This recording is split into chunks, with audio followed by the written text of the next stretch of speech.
Saya mulai dengan sedikit suasana lain, karena tadi guru saya, Pak, teman juga, Pak Salim Said, memulai dengan cucuran air mata. Atau dia menceritakan sahabatnya Gunawan Muhammad yang bercucuran air mata. Sebenarnya, apa yang disesali itu? Jadi, kalau kita bicara tangis-menangis, memang banyak orang yang bersedih karena demokrasi yang diharapkan, diupayakan oleh Presiden Jokowi, batal demi keluarga, bukan demi yang lain. Dibatalkan hanya oleh urusan satu kotak kongguan gitu. Jadi kita bayangkan, tadi statistik diterangkan oleh Jilal, bahwa ada disparitas. Ya oke lah, disparitas terjadi di mana-mana. Tadi saya dapat snapshot dari TikTok. Seorang perempuan di Subang mengulas fenomena bertebarannya baliho Kaisang di desa-desa di Jawa Barat. Dan kalau kita bikin semacam praduga bersalah, pertanyaan kita, siapa yang menebarkan itu? Bahkan dikatakan di situ akan disebarkan di seluruh Indonesia. Saya menghitung kira-kira akan ada 10 juta baliho akan disebar di seluruh Indonesia. Di setiap desa. Berapa banyak desa di Indonesia? Ada berapa banyak? 400 ribu ada. Oke, 30 ribu. 74 ribu lebih. 74 ribu lebih satu desa ada 20 baliho. Artinya ada kurang lebih 1,5 juta baliho akan dipasang di desa-desa. Dari mana uangnya tuh? Kalau satu baliho 100 ribu. Apakah PSI punya dana sebanyak itu? Partai Solidaritas Indonesia. Di mana dia dicetak sehingga tiba-tiba dalam 2 hari udah ada 1,5 juta itu? Ya pasti dicetak di Cina mungkin yang musim itu. Dan siapa yang bayar? Itu masalahnya. Jadi Anda bayangkan satu anggota keluarga difasilitasi sedemikian masif oleh uang dan kekuasaan dan aparat. Saya bisa menduga itu pasti dipasang polisi aparatnya. Mana ada PSI sebanyak itu bisa pasang di Indonesia. Jadi kita mulai berpikir tentang satu upaya untuk membusukkan demokrasi. Satu demi satu anak muda, sedemikian banyak uang dibuang. Setiap malam pasti ada upaya memasang di semua desa baliho sang ketua PSI. Pada malam yang sama ada 17 juta manusia Indonesia tidur dengan perut kosong. Statistik dunia bilang begitu. Kemiskinan di Indonesia, kelaparan di Indonesia tertinggi di Asia. 17 juta perut tidur dalam keadaan lapar setiap malam. Anda coba lihat kontrasnya. Kalau kita bilang bahwa ada kesempatan untuk mengharapkan kecerdasan, mengharapkan kemakmuran, yang diperintahkan oleh konstitusi pada setiap presiden cuma 2. Cerdaskan kehidupan bangsa, rawat fakir miskin. Presiden siapapun visinya cuma itu. Ngapain nak menambah visi? Memang cuma itu. Rawat fakir miskin, cerdaskan kehidupan bangsa. 9 juta fakir miskin mau dikasih makan kongguan. IQ nasional kita sekarang tinggal 78. Cerdas di mana bangsa ini? Dengan 9 juta kelaparan per malam dan IQ 78, mau ngapain dengan bonus demografi? Dari awal kita lihat bahwa pemerintah Presiden Jokowi membatalkan ide utama dari konstitusi, yaitu cerdaskan kehidupan bangsa dan rawat fakir miskin. Yang ketiga bahkan dicoba-coba ikut serta dalam perdamaian dunia. Presiden Jokowi nggak pernah pidato seperti Erdogan pidato untuk pro Palestina. Yang ada di Monas kemarin adalah masyarakat sipil, itu bukan negara. Dan impactnya Pak Jokowi bilangnya kami membela. Ya membela itu tahapan paling awal. Membela tanpa mengirimkan bantuan itu hanya omong kosong ke Palestina. Korea Utara ngirim, bayangin, komunis bantuin Islam di Palestina. Dia kirim peralatan perang bahkan. Indonesia, negara dengan mayoritas, hanya bisa kasih nota diplomatik, hentikan ceasefire di situ. Ya semua orang juga bicara begitu. Jadi saya mau lihat suasana ini dari segi tadi. Kita mau lihat apa yang salah di dalam demokrasi kita. Sehingga mereka yang paham tentang value, democratic imperatif, selama 9 tahun diem dan 2 hari lalu menangis di depan TV. Kalau nggak bego tuh, ngapain nangis? Artinya dari awal dia tidak bisa mendeteksi bahwa dia membeli kucing dalam karung selama 9 tahun. Saya membeli kucing dalam karung dan saya nggak mau beli. Karena karungnya bolong, dari awal saya tahu kucing mana yang ada di situ. Itu dasarnya gitu kan.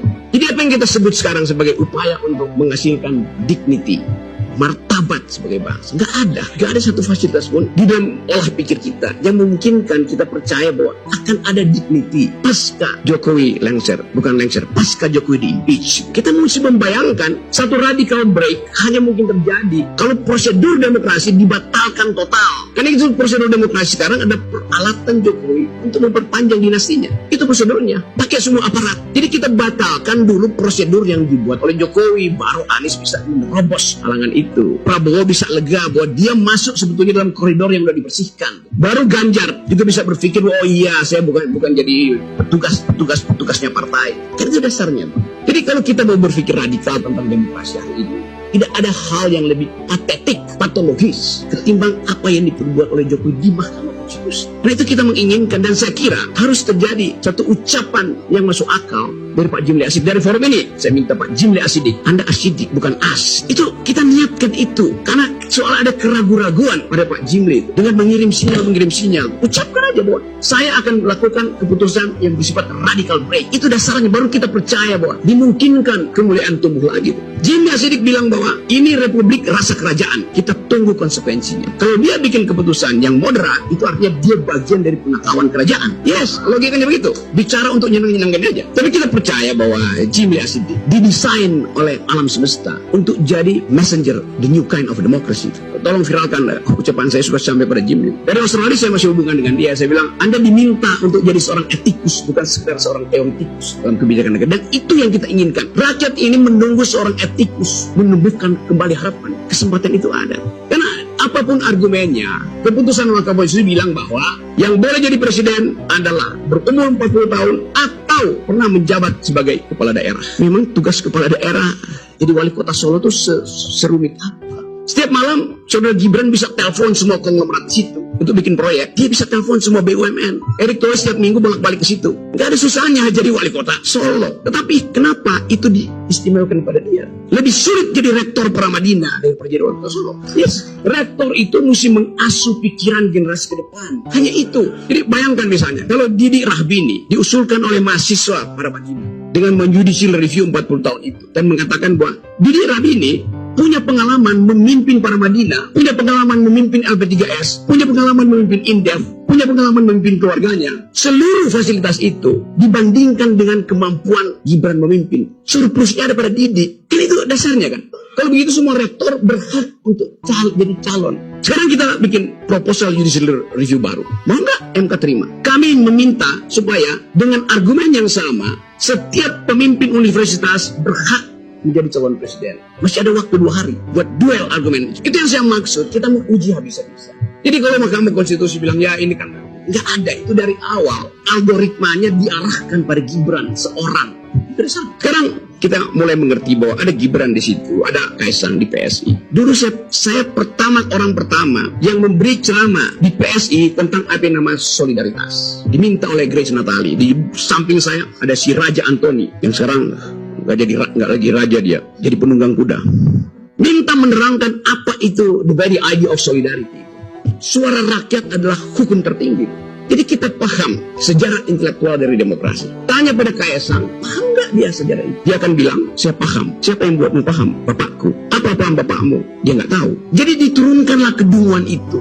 Saya mau terangkan itu serius, karena saya bagian dari itu. Untuk mendorong anak muda waktu itu untuk punya partai. Saya cerita ini sebagai catatan antropologi, supaya teman-teman tahu bahwa kalau saya menghina orang itu dasarnya ada. Saya diundang di situ. Sekarang saudara Kaisang memimpin sebuah partai dengan baliho 1,5 juta. Mau diapain? Lambang dari partai itu adalah mawar merah, tanda sosialisme Eropa. Mestinya kita bertanya, tanda partai PSI itu apa sekarang? Masih mawar merah? Bukan, jadi kulit pisang. Karena saudara Kaisang nggak ngerti mawar merah, dia ngerti kulit pisang sebagai pengusaha pisang goreng. Saya mau mengolok-olok itu dengan sengaja. Hanya dengan olok-olok itu kita dibuka pengetahuannya. Yang saya sebut sebagai kemarin bajingan tolol, Jokowi bajingan tolol. Sekarang saya olok-olok semua orang. Gak ada artinya lagi dibandingkan dengan kemarahan publik hari ini yang setiap hari menghina, menghujat Presiden Jokowi, dan itu dianggap sebagai udah biasa, memang mesti dihina, dihujat. Tapi saya mulai dengan ada anak muda dari Subang yang mengolok-olok Kaisang dan dengan sendirinya keluarganya. Di akhir olok-oloknya dibilang, kami muak. Kata kami muak itu bukan sekedar muak, bukan karena GERD-nya naik, muak secara psikologis. Jadi Anda bayangkan kemuakan itu ada pada generasi yang justru ingin melihat PSI itu ditumbuh sebagai partai berotak. Itu tidak terjadi. Teman-teman semua, kita mulai dengan keadaan itu untuk memperlihatkan bahwa yang kita sebut sebagai peradaban bangsa berubah karena diolah oleh para bangsa. Kita mesti bisa membayangkan satu perubahan politik di Indonesia dalam 1-2 minggu ini berlangsung di luar sistem elektoral. Kalau itu terjadi, dan sangat mungkin terjadi, siapa yang memimpin? Itu pertanyaannya. Dia akan dipimpin oleh ini. Tadi kata Didi Rahbini, Institut Peradaban tidak punya kampus. Saya bilang, kita berkampus pada peradaban. Dan Institut Peradaban berupaya untuk mengingatkan terus bahwa ini adalah the community of thought. komunitas pikiran. Karena itu keinginan kita adalah melengkapi proses beradab yang sudah ditanamkan oleh para founding parents kita. Itu berdebat tentang ide, bertengkar dengan argumen, bukan kirim-mengirim sentimen. Itu yang hendak dilanjutkan.